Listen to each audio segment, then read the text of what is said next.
Alhamdulillah, alhamdulillahilladzi 'allamana bil Islam wa adabana bil iman.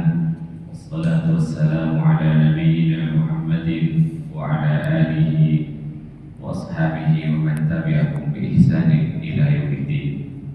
Asbahna ala fitratil Islam wa ala kalimatil ikhlas wa ala dini nabiyyina Muhammadin sallallahu alaihi wasallam wa ala millati abina Ibrahim hanifan musliman wa ma kana minal musyrikin.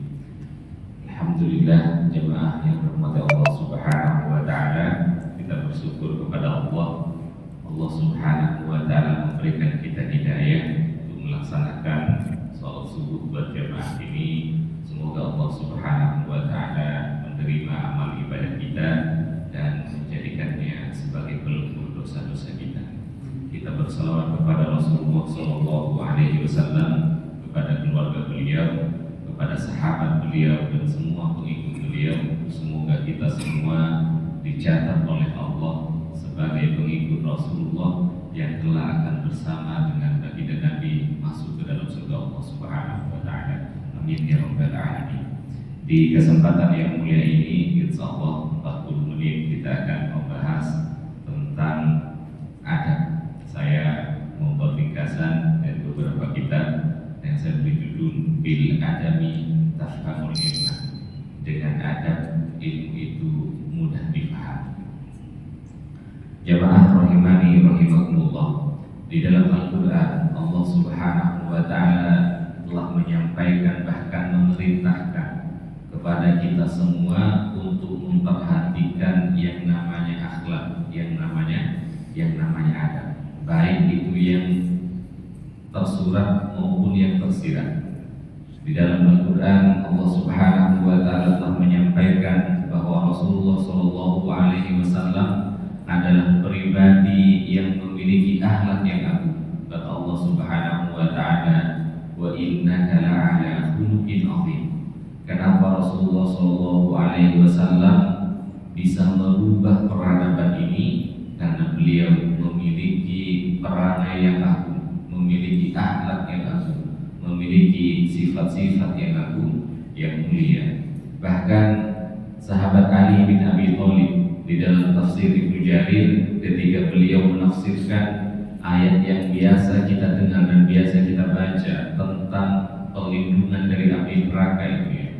Ketika Ali bin Abi Thalib menjelaskan tentang ayat yang berbunyi, "Ya ayyuhalladzina amanu qu anfusakum wa ahlikum nar wa quduhan nas wal hijaru 'alaiha malaikatun ghiladun syidadun la ya'sunallaha ma amarahum wa yaf'aluna ma yu'marun." Di dalam beberapa riwayat baca wa yaf'aluna ma yu'marun. Ayat ini kata Ali bin Abi Thalib, "Wahai orang-orang yang beriman, qu anfusakum wa ahlikum nar." Jaga diri kalian dan keluarga kalian dari api neraka. Bagaimana cara menjaga kita dari api neraka? Ai yaqul, kata Ali bin Abi Thalib, "Alimu wa adibu." Beri mereka ilmu, beri mereka adab. Jadi yang dimaksud orang bisa menjaga dari api neraka ketika orang itu memiliki adab, ketika orang itu memiliki ilmu. Dan kita juga sudah mendapatkan di dalam Al-Quran bahwa teladan yang paling baik, sosok yang paling baik untuk kita teladani adab dan akhlaknya adalah Rasulullah Sallallahu Alaihi Wasallam. Di dalam Al-Quran dengan jelas disampaikan, "Laqad kana lakum fi Rasulillahi uswatun hasanah." Sungguh ada para diri Rasulullah Sallallahu Alaihi Wasallam itu bagi kita semua, bagi kalian, kata Allah, adalah teladan yang baik. Bapak Ibu yang dirahmati Allah Subhanahu wa taala, maka adab ini menjadi konsen yang sangat diperhatikan oleh Nabi. Bahkan di dalam sebuah riwayat di dalam kitab Adabul Mufrad karangan Imam Bukhari itu, di awal-awal dikutip hadisnya yang Rasulullah SAW menyampaikan, "Innama bu'istu li utammima makarimal akhlak." Kata baginda Nabi, saya ini diutus puncaknya itu untuk menyempurnakan akhlak yang baik, untuk memberikan, untuk mendrive akhlak-akhlak yang baik. Bapak Ibu yang dirahmati Allah Subhanahu wa taala, kenapa akhlak yang baik ini yang kita bahas pagi hari ini? Karena memang belakangan ini yang kering dari bangsa kita, yang menyebar di mana-mana, banyak kerusakan, banyak ketidaknyamanan di negara kita ini, yang pangkalnya dari sini, dari akhlak yang baik ini hilang, adab itu mulai hilang, mulai ditinggalkan. Belakangan ini kita disibukkan bukan hanya dengan informasi seorang anak menelantarkan orang tuanya, ada orang tua meninggalkan anaknya di pinggir jalan. Bahkan baru-baru ini Bapak Ibu yang lagi viral di medsos itu, orang satu buat pengajian dibubarkan, satu pengajian diusir dan lain sebagainya. Kenapa bisa begini? Karena memang kita sudah meninggalkan inti dari ajaran kita ini, yaitu mengutamakan adab. Inti ajaran kita ini mengutamakan adab. Maka Nabi menyampaikan, innama bu'istu liutammima makarimal akhlak. Sesungguhnya aku diutus, kata Nabi, untuk menyempurnakan akhlak. Kalau adab dan akhlak ini dijaga, maka tidak akan ada orang yang menelantarkan orang tuanya, orang tua membuang anaknya, ada orang berbuat kebaikan orang lain mengusirnya dan lain sebagainya. Tidak akan ada seperti itu. Karena adab itu Bapak Ibu, nah biasa kita sebut dengan adab, biasa kita sebut dengan akhlak. Di dalam Fathul Bari, Ibnu Hajar Al-Asqalani menjelaskan apa yang dimaksud adab itu. Kata Ibnu Hajar Al-Asqalani, wal adabu isti'malu ma yu'manu qawlan wa fi'lan. Yang dimaksud adab adalah sesuatu yang baik yang keluar dari seseorang, baik itu perkataan atau perbuatan. Jadi kalau kita beradab berarti kita ya baik, perbuatan kita baik, perkataan kita baik. Kemudian kata Ibnu Hajar, wa abarabatuhum anhu bi annahu al-akhdhu bi makarimil akhlaq. Dalam Fathul Bari kata Ibnu Hajar, adab itu adalah kumpulan dari akhlak-akhlak mulia. Jadi kalau kita menyampaikan adab, tidak ada yang buruk.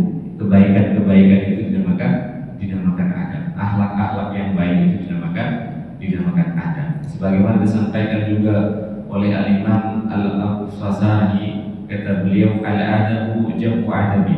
Kata adab ini bentuk jamak dari kata adab. Wa hiya ijtima'u mahasinil akhlaq wa mahasinil adab.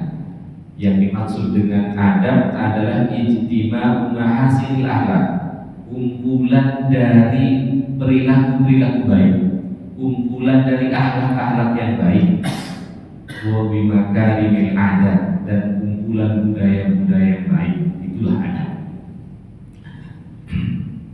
Kalau Imam Ghazali sedikit membedakan tentang adab dan akhlak. Kata Imam Ghazali, kalau akhlak itu ibaratun an hayatin lin nafsi rasikhatin, adalah tingkah laku atau perbuatan yang keluar dari seseorang yang itu spontan. Yang dimaksud akhlak itu kata Imam Ghazali, sesuatu yang keluar dari seseorang yang spontan, karakter gitu. Kalau kita keluar dari masjid ini, kemudian tersambung, nah apa yang keluar itu? Subhanallah, astagfirullah. Nah, ini berarti orang itu adabnya baik. Tapi kalau kita tersambung malah mengucapkan kata-kata kotor, sebut binatang, nah ini berarti karakternya belum baik. Itu kata Imam Ghazali. Karena tasduru anna al-af'al bil husulatin wa yusrin min ghairi hajatin ila fikrin wa rawiyatin. Yang dimaksud akhlak kata Imam Ghazali, perbuatan spontan dari seseorang yang tidak usah berpikir dulu, tidak dibuat-buat, tidak difikirkan dulu, itu keluar otomatis, itu akhlaknya. Maka kata Imam Ghazali, kalau yang keluar itu wa in kana as-sadiru minha al-af'al al-qabihah sumiyat al-hay'ah allati hiya khuluqan sayyi'ah.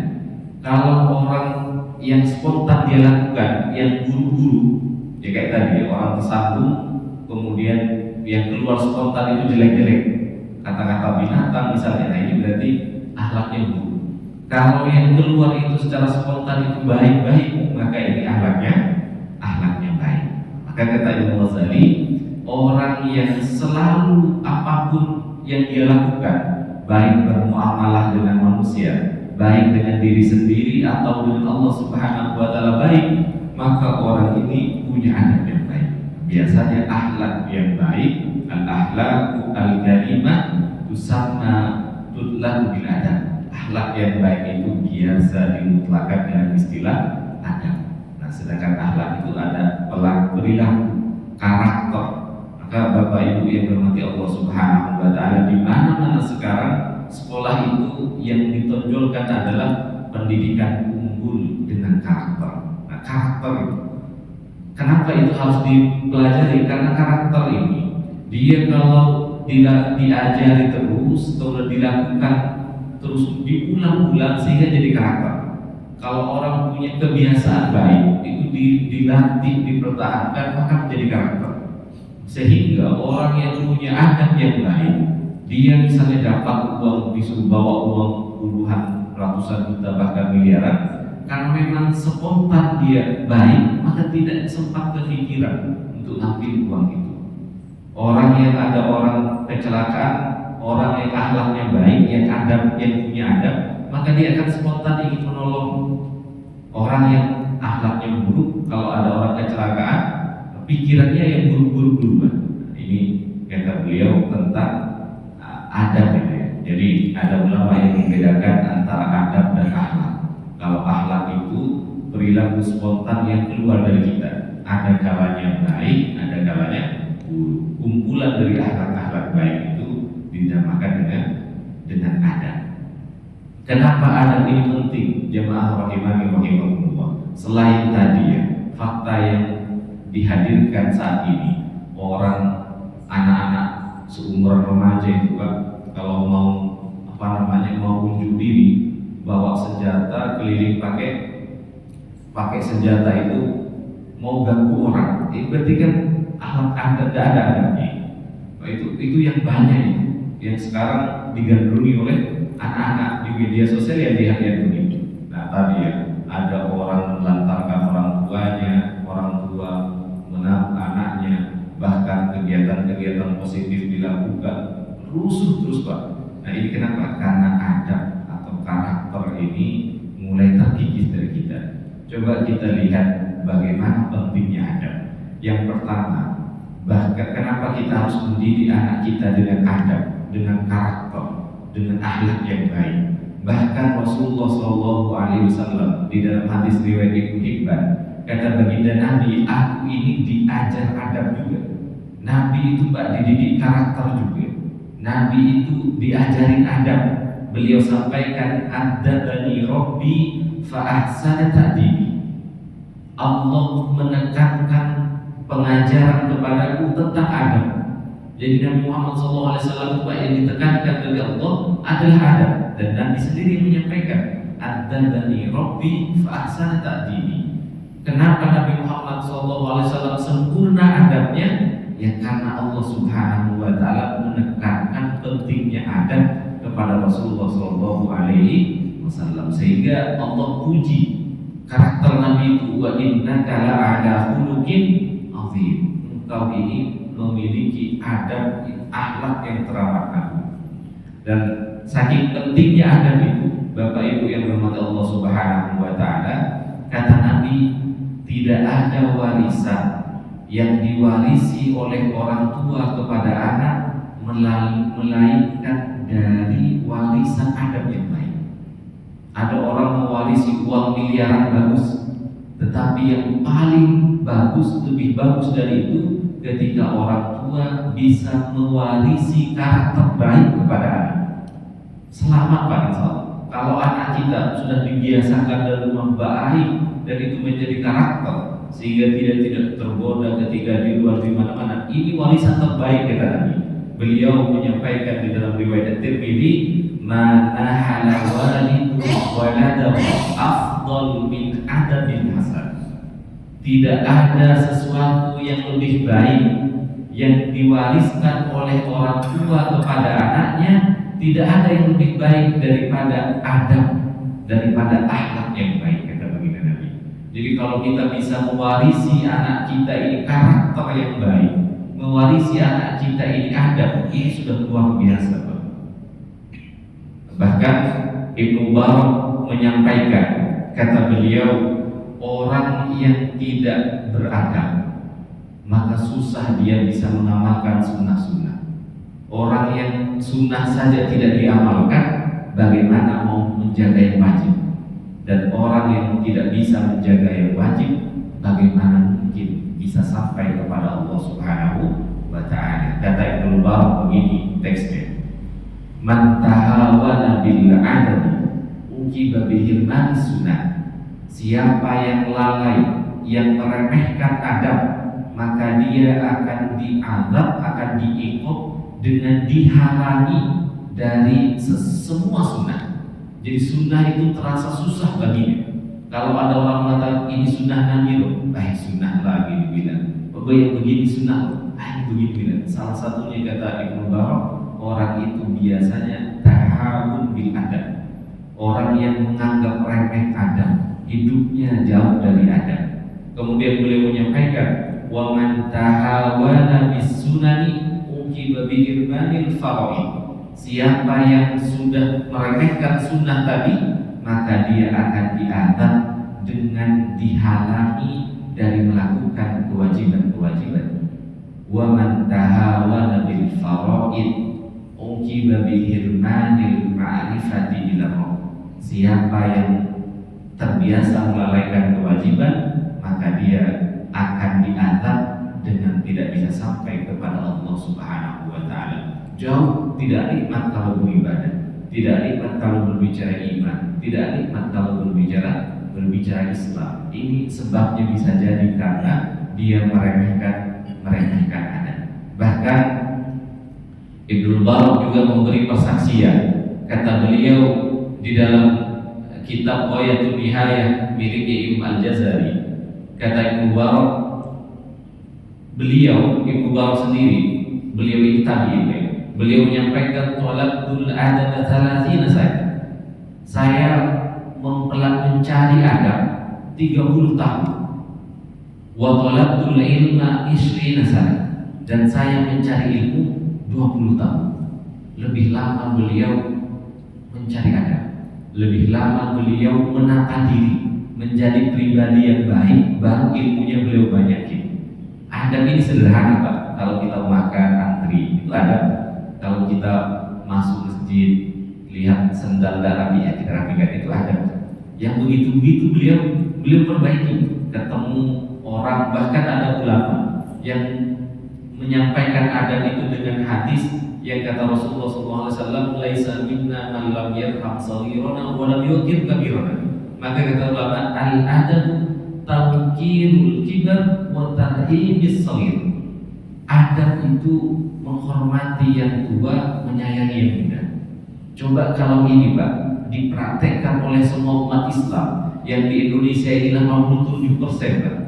Menghormati yang tua, menyayangi yang muda. Kalau ini dipraktekkan, kayaknya tidak ada itu orang yang korupsi, Pak. Yang dia sayang, oh ini hartanya orang yang lemah, saya harus jaga. Oh ini anak orang yang tidak punya pekerjaan. Kalau sekarang, Pak, karena itu yang hilang, menghormati yang tua, menghormati yang besar, menyayangi yang kecil, ini yang hilang sudah. Kalau dia punya kuasa, ya mau semau-maunya. Yang penting saya tahu untung. Kalau dia ada orang yang lebih tua, tidak dihormati. Nah, kenapa? Karena tadi adab itu tidak menjadi perhatian serius, bahkan mungkin oleh sebagian kita. Coba kita lihat, saya kutipkan beberapa pernyataan ulama. Dan tadi Ibnu Barak menyampaikan, saya belajar adab, mencari adab 30 tahun. Saya mencari ilmu 20 tahun. Dan beliau memberi persaksian bagaimana para sahabat kanu yatlubuna al-adab tsumma al-ilm. Para sahabat dulu mencari adab, baru kemudian mencari ilmu. Ini luar biasa itu, Pak. Nah sekarang terkadang kita tidak, anak kita dibesarkan yang penting jadi orang sukses kan, pintar dulu. Padahal kalau pesannya orang dulu apa? Baik kan. Yang penting jadi orang baik. Pintar nggak pintar itu urusan belakang. Yang penting jadi orang baik. Nah, ini ajaran yang luar biasa mulia Pak dari dulu. Para sahabat itu mengajari jadi baik baru jadi orang pintar. Nah, kalau terbalik Pak, pintar baik nggak baik urusan pribadi, urusan Pak dunia ini. Yang penting kamu sukses kan. Urusan baik nggak baik, nah itu urusan pribadi, bukan urusan Bapak. Ini bahaya. Di dalam kitabnya Hadratus Syekh Hasyim Asy'ari, Kiai Hasyim Asy'ari, beliau itu punya kitab yang sangat terkenal. Saya sudah pernah membaca tipis kitabnya. Ini luar biasa. Kitabnya, salah satu kitabnya Hadratus Syekh itu adalah kitab yang berjudul Adabul Alim wal Muta'allim. Luar biasa Pak. Kalau banyak saya pikir pasti sudah banyak terjemahannya. Tipis kitabnya, pakai bahasa Arabnya. Beliau di awal-awal kitab Adabul Alim Muta'allim, beliau mengutip kisahnya Imam Syafi'i secara singkat tentang adab. Ada murid yang bertanya kepada Imam Syafi'i. Jadi kata Syekh Hasyim Asy'ari, Imam Syafi'i ditanya oleh muridnya, "Wahai Imam, bagaimana pendapat tentang adab?" Kemudian Imam Syafi'i di dalam kitab itu langsung memperbaiki hidupnya. Baru beliau menyampaikan, "Kalau aku dengar kata adab, tubuhku yang capek semangat lagi. Saking pentingnya adab itu." Kalau ditanya, "Bagaimana pencarianmu tentang adab, wahai Imam?" Kata Imam Syafi'i, "Aku mencari adab sebagaimana seorang ibu punya anak sewaktu yang hilang. Seperti itulah aku mencari adab. Kayak orang punya anak satu-satunya hilang, bagaimana dia nyari?" Nah itu kata Imam Asy-Syafi'i. Ini nukilan dari kitab Adabul Alim wal Muta'allim. Sehingga memang Pak, kalau kita lihat para ulama itu, ulama biasanya Pak punya spesifikasi. Kalau berbicara fikih, ya salah satunya Imam Syafi'i dengan muridnya dan semuanya itu ya, sampai Imam Nawawi itu bicara fikih, spesialisnya fikih. Kalau bicara tentang qiraat, ya kita dapati Imam Al-Jazari dan lain sebagainya. Kalau kita dapati belajar ilmu nahwu, ya Ibnu Malik dan sebagainya, Ibnu Qasim dan lain sebagainya, ilmu apa dan lain sebagainya. Tetapi jarang ulama yang berbicara fikih kemudian berbicara ini, tidak banyak ini. Karena mereka ahli juga, tapi merasa ada spesialisasinya. Tetapi tidak jarang ulama hadis menulis adab, ulama fikih menulis adab, ulama sirah menulis adab. Memang Pak, adab ini kayaknya itu, kalau ulama itu, kalau kita sebut misalnya Ibnu Malik, maka yang terbayang di pikiran kita ahli bahasa. Kalau kita sebut Ibnu Qofal misalnya, wah ini ahli akidah ini. Kalau kita bicara Imam At-Tahawi, oh ini ahli akidah. Bicara siapa, ini sudah tahu itu Pak. Dan uniknya, jarang ulama yang mempunyai kitab di dua disiplin itu. Tetapi rata-rata yang mereka miliki itu kitab. Ulama fikih menulis tentang adab, ulama hadis menulis tentang adab, ulama akidah menulis tentang adab. Saking pentingnya adab itu. Maka tadi ya, kata Ibnu Mubarak, beliau memberi persaksian dulu sahabat itu mencari adab dulu lalu mencari ilmu. Nah ini juga perlu kita tekankan Pak kepada anak-anak kita. Ini dari rumah memang disetting, yang kita ingatkan itu pokoknya jadi baik kan? Pokoknya beradab gitu ya. Ada di dalam kitabnya Tartibul Madari milik Al-Qadiyah, dari ulama fikih Al-Qadiyah ya, tapi beliau menulis Tartibul Madari, isinya isinya adab. Tartibul Madari itu isinya adab. Salah satu beliau mengutip perkataan Imam Wahab. Apa kata beliau? Alladzi ta'allamna min adabi Malikin aktsar mimma ta'allamna min ilmi. Murid Imam Malik itu Pak yang banyak. Salah satunya kan Imam Syafi'i. Imam Malik itu imamnya Madinah, imam ahli Madinah, imam Hijaz, Imamul Haramain.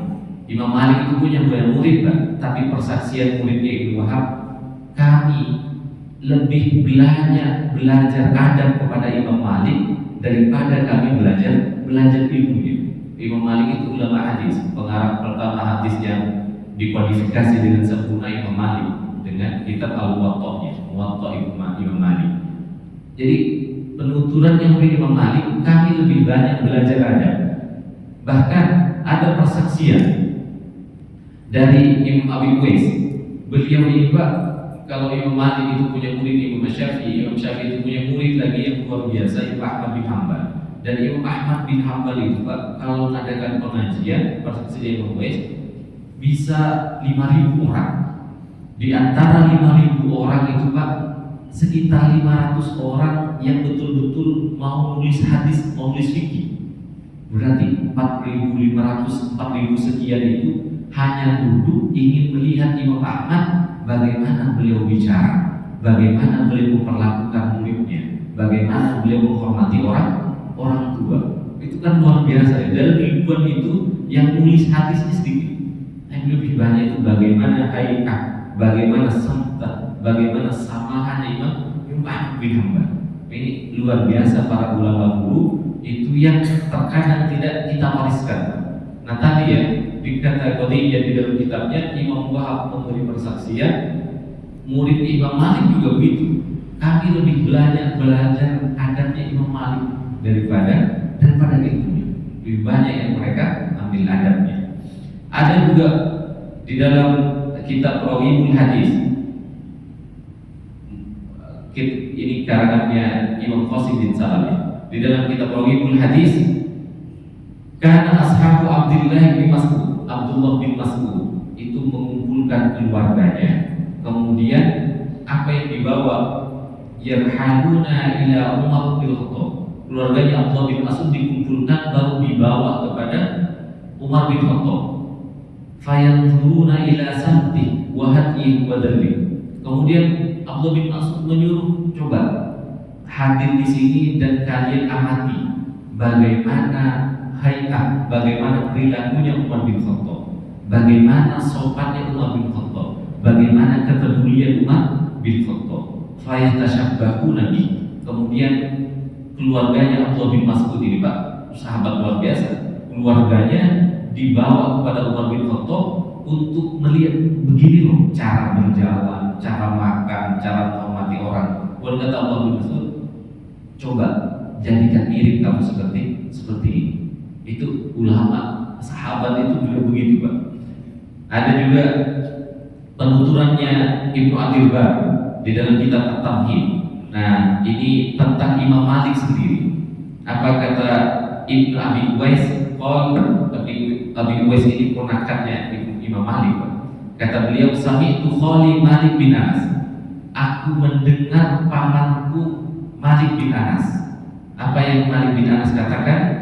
Kanat ummi tulabbisuni athiyaba wa ta'ammamani wa ana sabiyyun. Kata Imam Malik, ibuku biasa memakaikanku pakaian, biasa mengikatkanku imamah, serban yang dilewat begitu.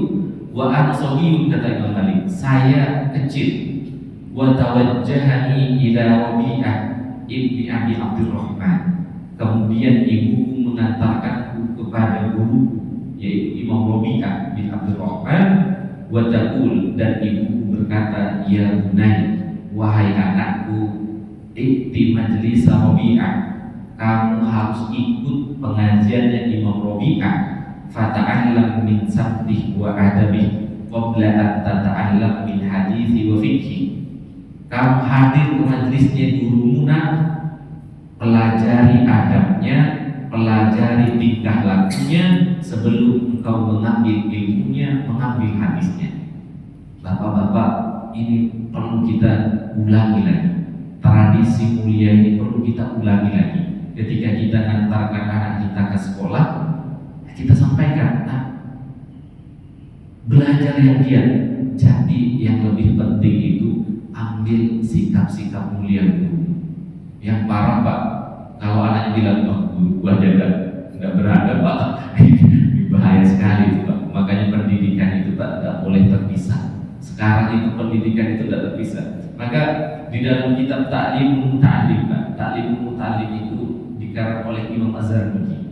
Imam Az-Zarnuji itu generasi awal dari ulama-ulama yang lahir di Eropa Timur. Dulu ketika zamannya dinasti Abbasiyah itu Pak, Islam kan dari Madinah ke Mekah Madinah ya.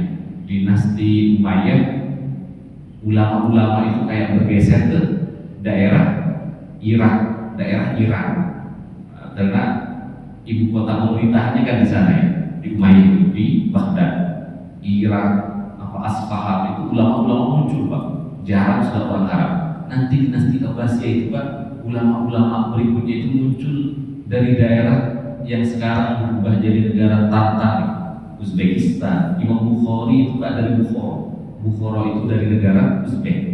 Nah, salah satunya murid Imam Bukhari itu Imam Az-Zarnuji. Imam Az-Zarnuji itu Pak menulis kitab tentang adat yang luar biasa fenomenal.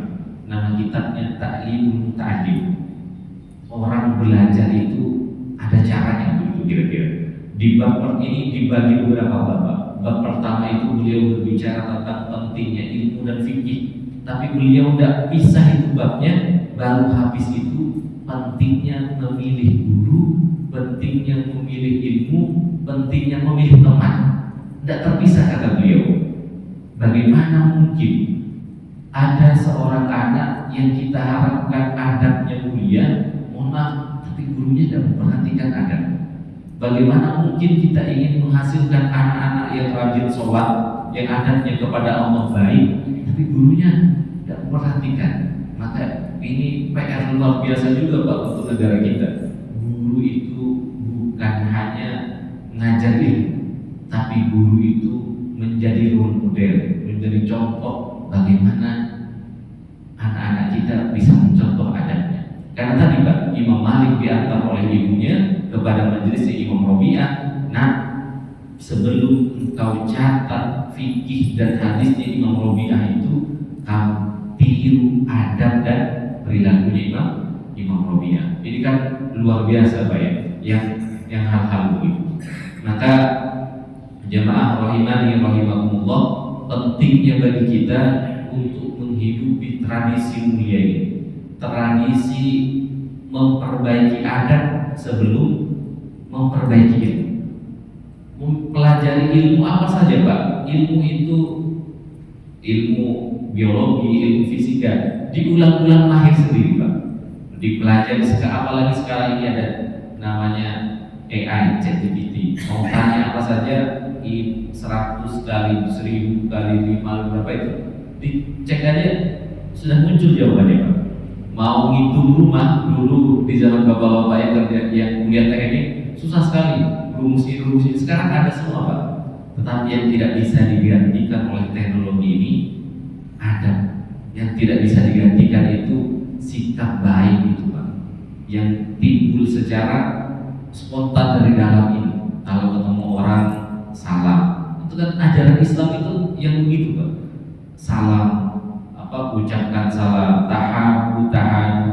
Kalian kalau mau saling cinta, saling ngasih, saling memberi hadiah. Tahan, saling memberi hadiah, saling memberi apresiasi, maka pasti kalian saling cinta. Atau ajaran Islam itu afsus salam bainakum tarham. Sebarkan salam di antara kalian, pasti kalian saling mengasihi. Yang begitu Pak. Hormati yang tua, hormati yang muda, tolong orang yang kesusahan. Yang begini Pak, tidak bisa digantikan oleh teknologi.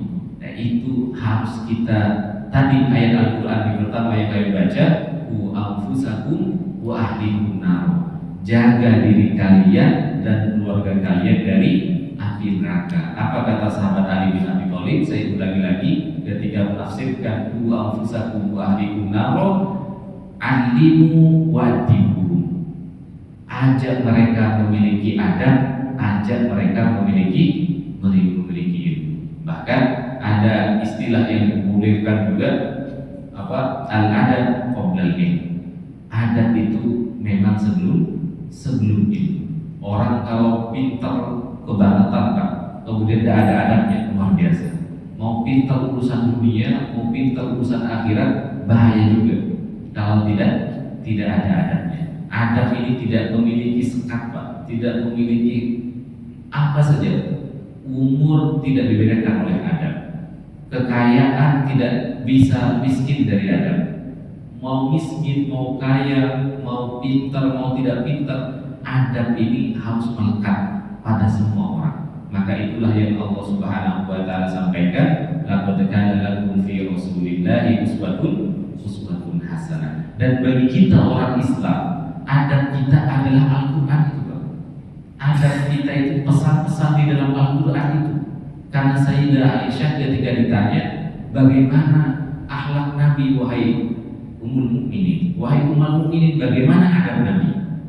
Semua orang ditanya. Ada hadis ini panjang sebenarnya. Hadis ini pertama, ada orang yang datang dari daerah Yaman itu, kemudian datang, Nabi sudah wafat.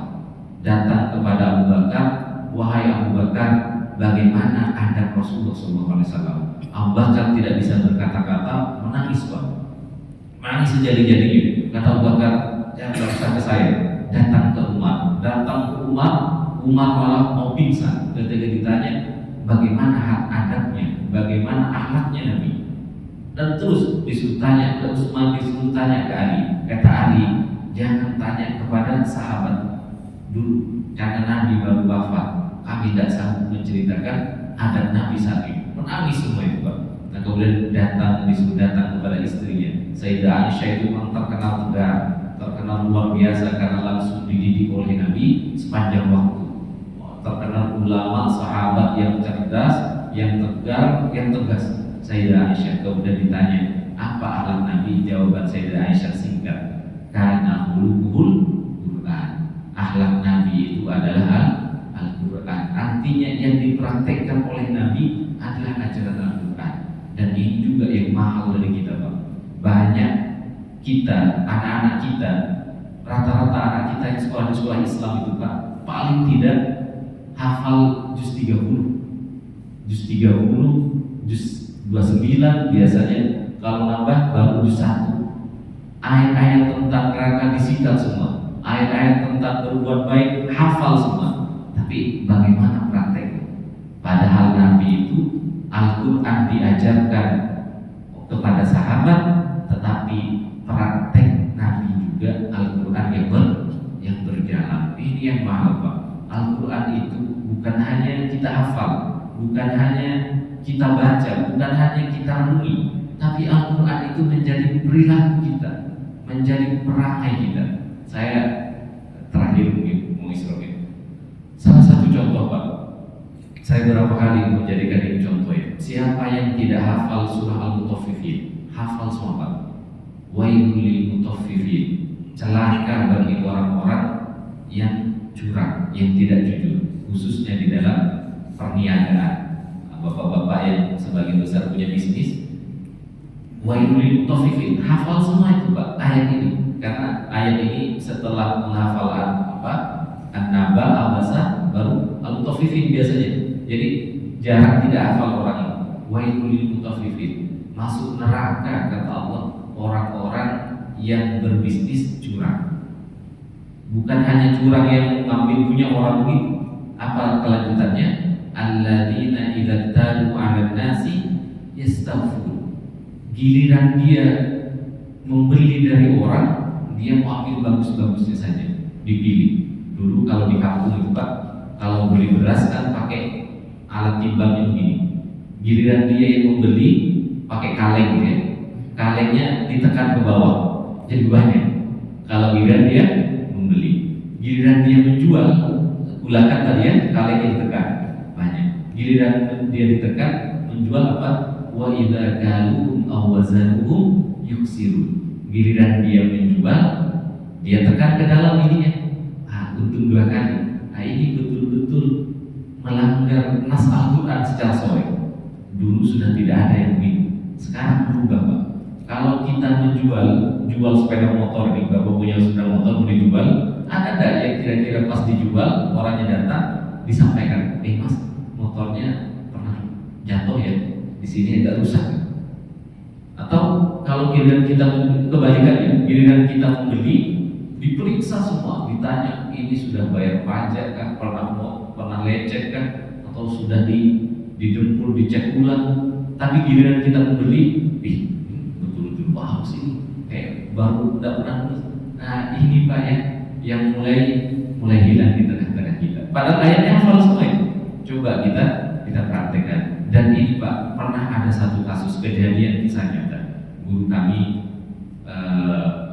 namanya Kiai Haji Hasim. Beliau ini dulu, kalau lihat di internet masih ada. Beliau ini pernah jadi anggota dewan dulu di zaman 3 partai dari partai P3 namanya. Nah beliau ini salah satu sosok teladan yang kalau di Pulau Madura sering masih diceritakan Pak. Beliau ini jadi anggota dewan pusat 2 periode kalau tidak salah. Tapi subhanallah, rumahnya, saya ngaji ke rumahnya Pak, ke rumah beliau karena saya sudah ngaji ke murid anak beliau Kiai Hasim Mamdu. Rumah yang ditinggali oleh anak tertuanya ini Pak, kalau kami ngaji, kalau pas hujan harus cari tempat Pak, karena banyak bocornya itu. Kira-kira ada nggak ya pejabat negara yang ketika sudah tidak menjabat, rumahnya beliau wafat, anak yang tertua yang tinggal di situ nggak sempat memperbaiki rumah yang bocor. Artinya tidak harus pejabat miskin gitu, tapi ada yang gitu. Dan ada satu kisah Pak, beliau ini menjual mobilnya setelah tidak jadi pejabat, punya mobil tua. Kemudian beliau mau jual karena beliau uangnya memperbaiki pesantren putri. Ini saya diceritakan oleh putra beliau. Kalau beliau bercerita, abah itu diceritakan, abah saya pernah jual mobil itu mau dijual misalnya 50 juta.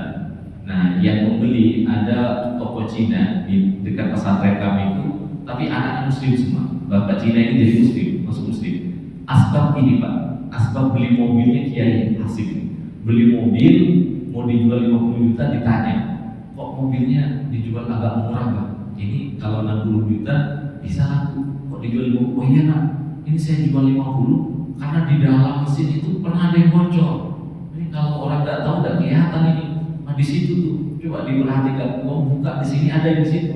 Wih, gara-gara itu Pak, orang Cina ini saya lupa namanya, tapi anaknya masih ada buka toko di pesantren besar, orang kaya. Gara-gara itu, kok bisa Pak? Orang jual mobil, apa bocornya itu sudah diperbaiki di dalam-dalam, kok bisa dikasih tahu? Beliau sampaikan, iya, di dalam Islam tidak boleh itu berniaga dengan curang. Kalau ada kekurangannya harus disampaikan, karena kalau saya juga membeli, saya mau yang sempurna. Gara-gara ini Pak, orang itu masuk Islam dan anaknya sampai sekarang jadi Islam. Ini kira-kira ada nggak kita yang begitu ya, yang menjual yang harusnya 16 juta motor kita karena ada masalahnya di backingnya, saya kurangi. Oh kok murah Pak? Iya, ini ada sedikit rusaknya di sini. Luar biasa Pak. Dan itu yang diwariskan oleh ulama kita. Ini bukan hanya warisan Pak, ini ajaran agama kita. Ajaran agama kita yang sebagian kita sudah mulai meninggalkan itu. Bapak Ibu yang rahmat Allah Subhanahu wa taala, sudah waktunya isyraq, kami cukupkan.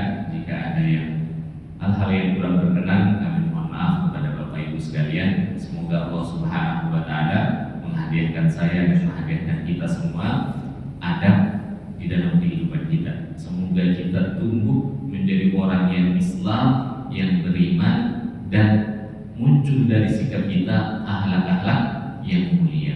Karena memang Islam itu adalah akhlak yang mulia. Hadanallahu wa iyyakum ajma'in. Assalamualaikum warahmatullahi wabarakatuh.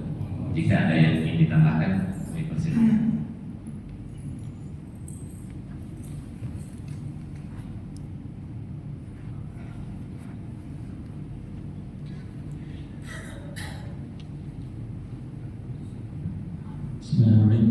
Assalamualaikum warahmatullahi wabarakatuh. Ustaz, mengenai mewariskan adab kepada anak itu bagaimana Ustaz? Karena saya berpikir dari begini, kalau adab ini kan adanya sepanjang waktu dan sepanjang hidup Ustaz ya. Jadi mulai dari kecil sampai kapanpun. Bayangan saya kalau masih kecil barangkali bisa masih bersama-sama dalam satu rumah gitu ya, bisa kita ajari, dan itu pun memang perlu perjuangan.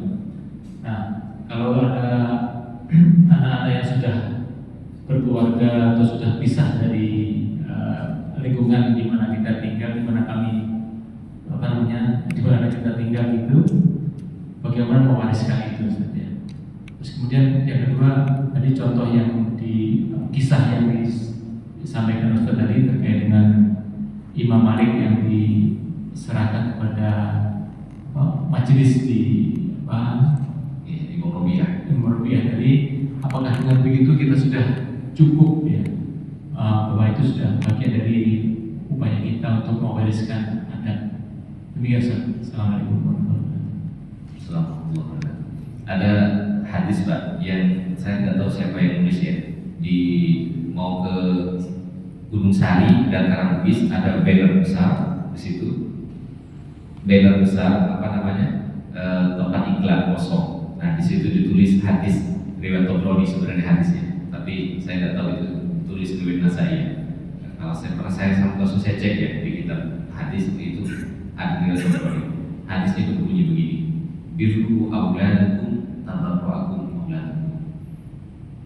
Kalian berbakti kepada orang tua kalian, anak-anak kalian biasanya juga ikut berbakti kepada kalian. Maksud saya, kalau kita ingin memiliki anak yang punya adab sebagaimana kita juga beradab kepada orang tua kita. Anak kita ini Pak, peniru yang luar biasa.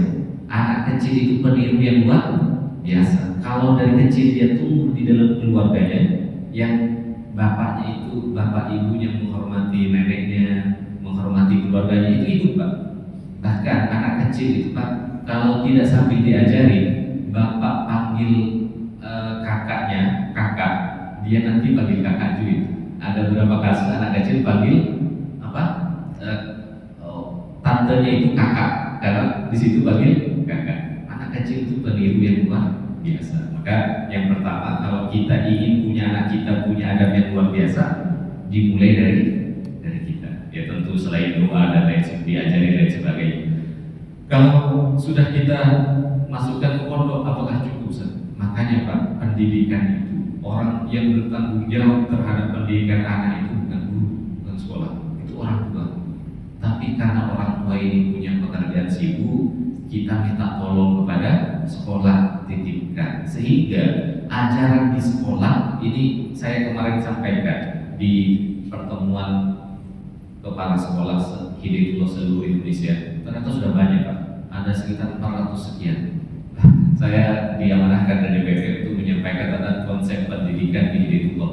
Kami punya namanya konsep pendidikan integral berbasis tauhid. Nah, salah satu inti yang kami sampaikan setelah kepada guru, saya punya kesempatan menyampaikan ke orang tua di bagian talqin.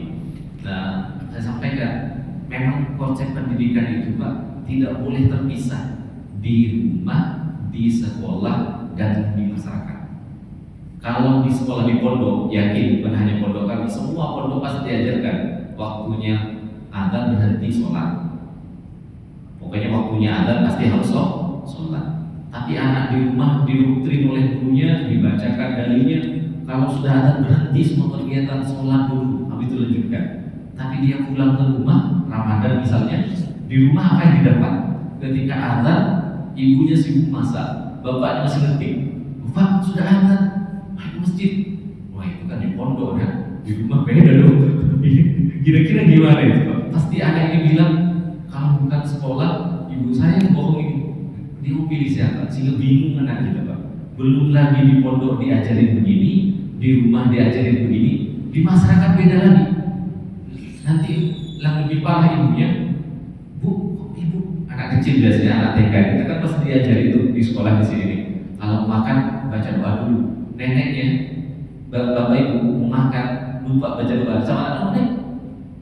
Kata ustazah harus baca doa. Itu kan di sekolah, di sini beda. Ini bahaya itu Pak. Jadi memang menurut kami pendidikan itu harus sama antara di sekolah, di rumah. Makanya kalau kami Pak mewajibkan orang tua itu ikut parentingnya, ikut apa yang kami sampaikan di sekolah. Tolong orang tua juga sefrekuensi. Kalau tidak sefrekuensi itu Beda nanti Pak, anunya. Nah, kalau bisa memang masyarakat itu ya pilihan kita. Kita mungkin tidak bisa memilih hidup punya tetangga dengan siapa, tapi kita, apalagi kita mungkin punya, kita bisa milih hidup di lingkungan begini atau hidup di lingkungan yang biasa. Karena kata Imam Syafi'i, anil mar'i la tas'al waqsil qarina fa innal qarina bil qarin tadani. Kalau mau punya anak baik, jangan tinggal di lingkungan yang tidak baik. Nah, wallahu a'lam bishawab. Jadi memang pendidikan itu tanggung jawab kita sampaikan ke sana secara kewajiban, insya Allah. Semoga Allah Subhanahu wa Ta'ala mengampuni kita kalau anak kita tidak baik. Tetapi memang kita harus ikut terlibat di dalam adab dan akhlak anak-anak kita. Kecuali anak perempuan belum menikah, maka tanggung jawab bapaknya sampai dia. Hatta orang perempuan itu sudah akan balik, tanggung jawab kita Pak. Mulai dari makannya, minumnya di dalam Islam ya. Karena Islam itu perempuan itu tanggungan lagi. Bapaknya meninggal berarti tanggungan saudara. Makanya lirijali mislu hadid unsayain. Laki-laki dapat lebih banyak dari perempuan karena laki-laki itu bertanggung jawab terhadap perempuan. Wallahu a'lam bishawab. Kita berdoa begini. A'udzubillahi minasyaitonir rajim. Bismillahirrahmanirrahim. Alhamdulillahirabbil alamin. Wassallallahu ala nabiyyina Muhammadin. Allahumma anfa'na bima 'allamtana wa 'allimna ma yanfa'una ya rabbal alamin.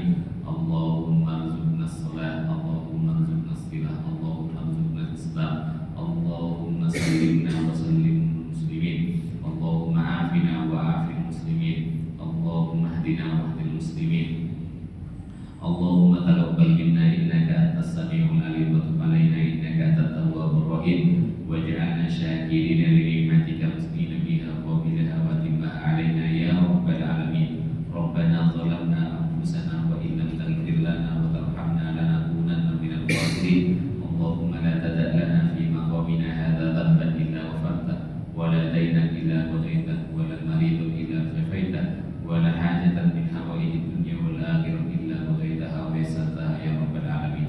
Rabbana atina fid dunya hasanah wa fil akhirati hasanah wa qina adzabannar. Wa sallallahu ala sayyidina Muhammadin walhamdulillahi rabbil alamin.